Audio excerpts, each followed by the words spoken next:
Hello, welcome everyone to lecture 74 of this series. This series of lecture is based on my book, Manual of Fluid, Electrolyte, and Acid-Base Disorders, a Pathophysiologic Approach to Common Clinical Problems. I am Dr. Mohammad Tinawi. I am a nephrologist in Northwest Indiana. You can find the book on Amazon as an ebook, paperback, or hardcover. We are still on Chapter 10, Respiratory Acidosis and Respiratory Alkalosis. Today is Part 1 of Respiratory Alkalosis.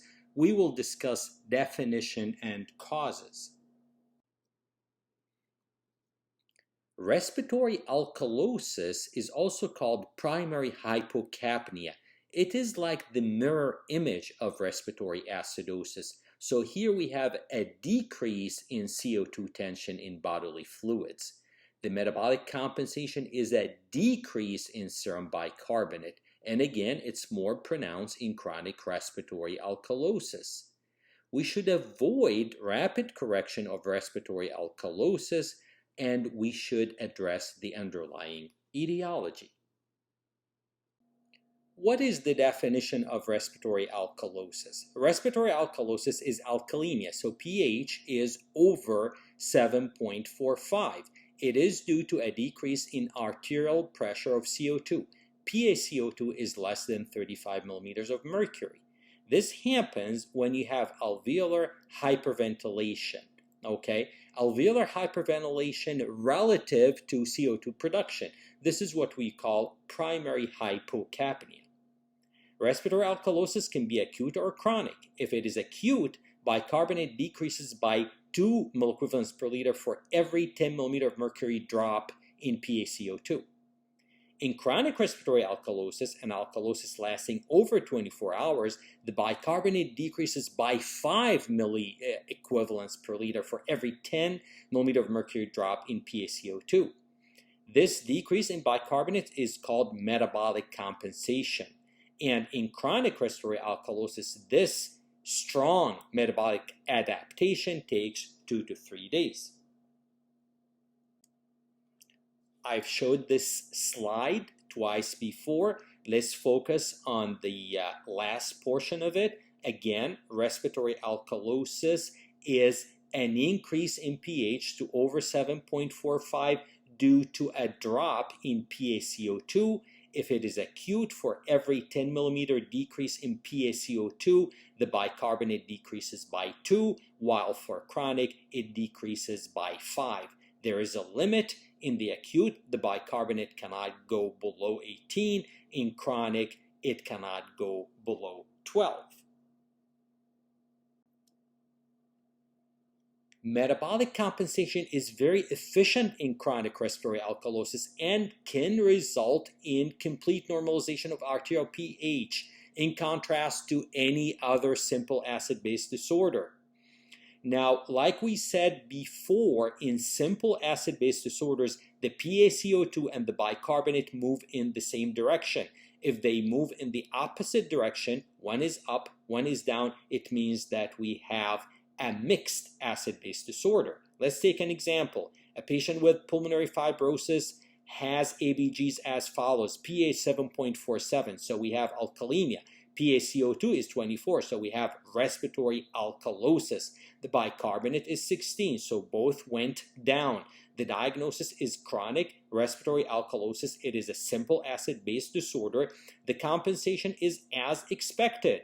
The bicarbonate of 16 is expected metabolic compensation for chronic respiratory alkalosis. The bicarbonate decreases, like we said, by 5 for each 10 drop in PaCO2.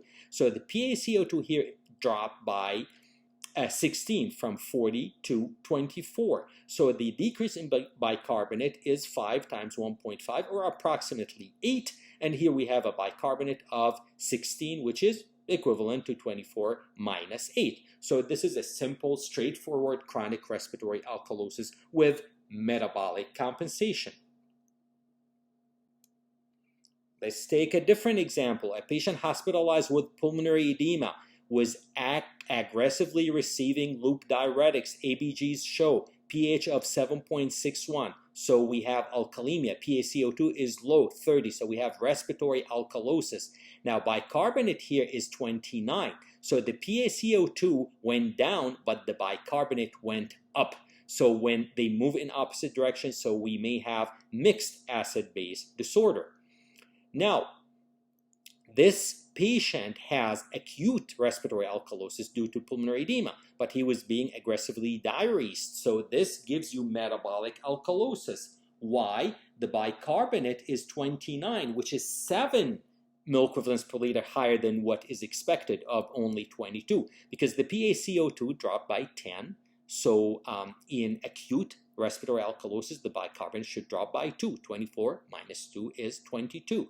Here, the bicarbonate is 29, so it's up by 7, and this increase is due to metabolic alkalosis. So the diagnosis is mixed acid-base disorder, acute respiratory alkalosis due to pulmonary edema, and metabolic alkalosis due to loop diuretics. Now, what is the prevalence of respiratory alkalosis? Respiratory alkalosis is the most common acid-base disorder in general, okay, if we take hospitalized and non-hospitalized patients. You see it in anyone who's hyperventilating, in pregnancy, exercise, high-altitude residency. And also it's common in critically ill patients. Hodgkin, a long time ago with his collaborators, studied 13,000 ABGs in hospitalized patients. The most common acid-base disorder in hospitalized patients with metabolic alkalosis, 51%, followed by respiratory alkalosis, 29%. Respiratory acidosis was only seen in 27%, and the least common was metabolic acidosis, 12%. If you ask anyone what is the most common acid-base disorder in hospitalized patients, they will think sepsis, lactic acidosis. Probably they would say metabolic acidosis. It was the least common. Now, many patients have mixed acid-base disorder. That's why if you add these numbers, you get more than 100. And the study was done in 1980, and the reference is on your screen. Mortality, alkalemia, whether it's due to metabolic alkalosis or respiratory alkalosis, is associated with increased morbidity and mortality in both surgical and medical patients. Anderson, many years ago, conducted a study. The reference is also on your screen. The prospective study was done in 409 medical and surgical patients, and once the pH was over 7.6, mortality was 48.5%. This is not necessarily directly from the alkalemia, it is from the underlying cause. What causes respiratory alkalosis? Think anything that would cause primary hypocapnia, anything that would cause hyperventilation, okay? So, any cause of hypoxemia or central nervous system stimulation, any pulmonary disorder, many medications, many hormones can do that. Additionally, some conditions can give you respiratory acidosis or respiratory alkalosis. So if the patient is seen early on, maybe they're hyperventilating and you see respiratory alkalosis. When they tire out, they start retaining CO2 and you see respiratory acidosis. So this is why some conditions on the list you've seen before when we discuss respiratory acidosis. So it's not an error because you can see it both ways. Okay, so any cause of hypoxemia, PaO2 less than 60, can give you hyperventilation because you have to hyperventilate to get more oxygen in, simply like what happened with exercise, asthma, etc. Respiratory alkalosis is very common in patients on mechanical ventilation. It depends on what you're doing with the setting. Other examples of hypoxemia-induced respiratory alkalosis include cardiogenic shock, hypotension, severe anemia, laryngospasm. Sometimes it's due to CNS stimulation like pain, fever, psychosis, brain tumors. People start to hyperventilate. Pulmonary disorders can commonly cause respiratory alkalosis like asthma, pneumonia, pulmonary embolism, pulmonary fibrosis, and pneumothorax.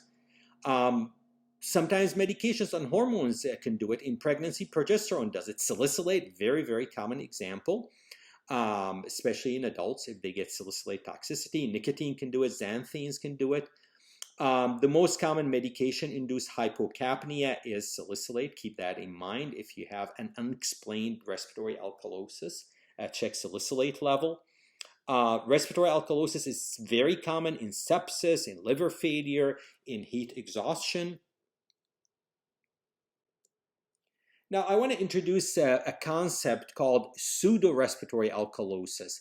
Some critically ill patients, like those with cardiogenic shock, still maintain adequate alveolar ventilation. So the PaCO2 is normal or low because they continue to remove CO2 through their lungs. But removal of CO2 from bodily fluids is inadequate. So the tissues have respiratory acidosis, they have hypercapnia, while the patient is still hyperventilating, but it's not enough to remove all that CO2.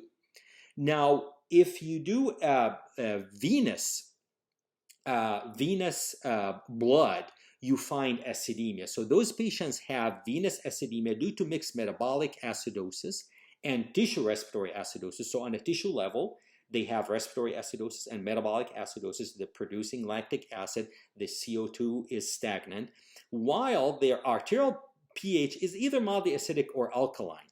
So here, to assist in the diagnosis, you need a mixed venous blood, and in that case, it is acidic. Now, this is again a confusing concept, but keep that in mind. Early in the course of acute asthma, respiratory alkalosis is common because the patient still has some strength to hyperventilate. But if you untreat the patient, you are going to have respiratory acidosis, and that's bad. If you get a patient with asthma and they are in respiratory acidosis, that's really bad. Okay, don't just send them to the floor and check on them in the morning. No. They will code. So you have to take very aggressive measures, aggressive respiratory treatments, corticosteroids, maybe AVAPs. Call your neighborhood-friendly pulmonologist, of course. Now, let's summarize the causes of respiratory alkalosis. CNS stimulation, fever, pain, anxiety, psychosis, trauma, meningitis. Those patients hyperventilate. Any severe pulmonary disorder, ARDS, pulmonary edema, pulmonary fibrosis, pulmonary embolism, flail chest, pneumothorax, asthma. Any cause of hypoxia, hypotension, cardiogenic shock, severe anemia, or high altitude residence. Some medications, top of the list, salicylate. Then you have progesterone, like in pregnancy, methylxanthines, nicotine, and of course aminophylline and theophylline. We no longer use those a lot. Mechanical ventilation, depending on the setting. There are miscellaneous causes. Exercise, if you exercise, you're going to hyperventilate. Sepsis, liver failure, heat exposure, pregnancy, and recovery from metabolic acidosis. Now I'm going to end here. In the next lecture, we'll continue our discussion of respiratory alkalosis. See you then.